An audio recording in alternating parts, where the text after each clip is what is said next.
ইউনূস সরকার পাকিস্তান থেকে ব্যাপক পরিমাণ গোলা বারুদ এবং বিস্ফোরক আমদানি করতে চলেছে, আর যার জেরে সব থেকে চিন্তায় রয়েছে ভারত। দিন দিন মাথা ব্যথার কারণ হয়ে উঠেছে ভারতকে জি হুজুর করার দিন শেষ। এটা ডক্টর মোহাম্মদ ইউনূসের নতুন বাংলাদেশ। ডক্টর মোহাম্মদ ইউনূস ভারতকে নাকের পানি আর চোখের পানি এক করাচ্ছে। 1971 সালের স্বাধীনতার পর এই প্রথম বাংলাদেশ এমন একজন রাষ্ট্রনায়ক পেল যাকে নিয়ে রীতিমতো ভয়ে আছে ভারত। ভারতকে সোজা করতে এবার ডিরেক্ট অ্যাকশনে ডক্টর মোহাম্মদ ইউনূসের নতুন সরকার। এতদিন আমরা দেখে এসেছি বাংলাদেশের রাষ্ট্রপ্রধানকে মোদির কাছে জি হুজুরি করতে, তবে এই প্রথমবার আমরা দেখতে চলেছি মোদির জি হুজুরি ডক্টর মোহাম্মদ ইউনূসের কাছে। এতদিন পশ্চিমবাংলার মিডিয়ায় আলোচনা হতো শেখ হাসিনার আবার ক্ষমতায় বসাকে নিয়ে, কিন্তু ডক্টর মোহাম্মদ ইউনূসের ঝড়ে দাদাবাবুরা এতটাই কাঁপছে যে দিনক্ষণ গুনছে কবে এই অন্তর্বর্তীকালীন সরকার বিদায় নিবে। ক্ষমতায় বসেই 1 মাসের মধ্যেই ভারতকে মাটিতে নিয়ে এসেছেন ডক্টর মোহাম্মদ ইউনূস।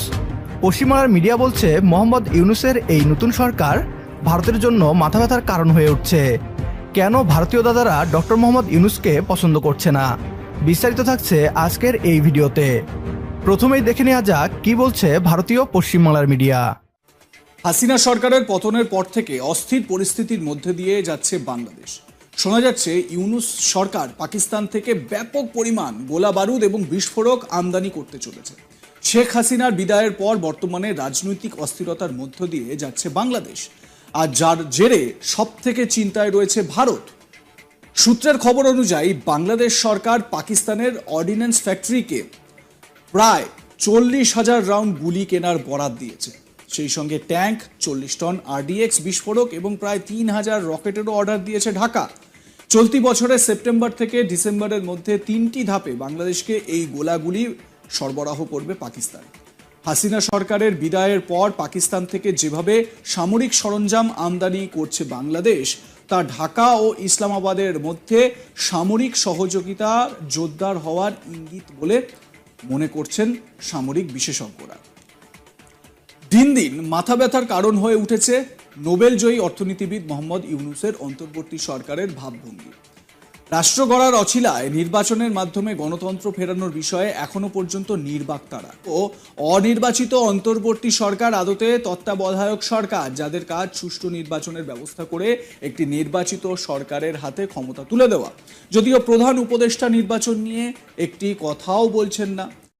বাংলাদেশে এর আগে যে দলই রাষ্ট্র ক্ষমতায় থাকুক না কেন ভারতের গোলামি করতে তারাও বাধ্য ছিল, হয়তো কম বেশি, কিন্তু ভারতের ইশারায় তারাও দেশ চালিয়েছে। ডক্টর মোহাম্মদ ইউনূসের নেতৃত্বে বাংলাদেশের নতুন সরকারের উপর ভারতের 1% ইনফ্লুয়েন্স নেই, বরং ডক্টর মোহাম্মদ ইউনূস ভারতকে দৌড়ের উপর রাখতে পাকিস্তান থেকে বিপুল পরিমাণে হাতিয়ার আমদানি করছে। এতদিন ভারত বাংলাদেশকে ভয় দেখিয়ে ব্ল্যাকমেইল করে এসেছে। এই প্রথম বাংলাদেশ এমন একজন রাষ্ট্রপ্রধানকে পেল যিনি ভারতকে ভয় দেখাচ্ছেন। আর তাই পশ্চিমবাংলার মিডিয়া বাংলাদেশের পরবর্তী নির্বাচনকে নিয়ে আলোচনা করছে, যেন তারা চাচ্ছে ডক্টর মোহাম্মদ ইউনূস দ্রুত বাংলাদেশের রাষ্ট্র ক্ষমতা হতে বিদায় হোক। ডক্টর মোহাম্মদ ইউনূসের উপর পশ্চিমা দেশগুলোর সমর্থন এবং বিশ্বাস আছে, ফলে ভারত যদি চায় ডক্টর মোহাম্মদ ইউনূসকে ব্ল্যাকমেইল করবে, তাতে ভারত সফল হবে না।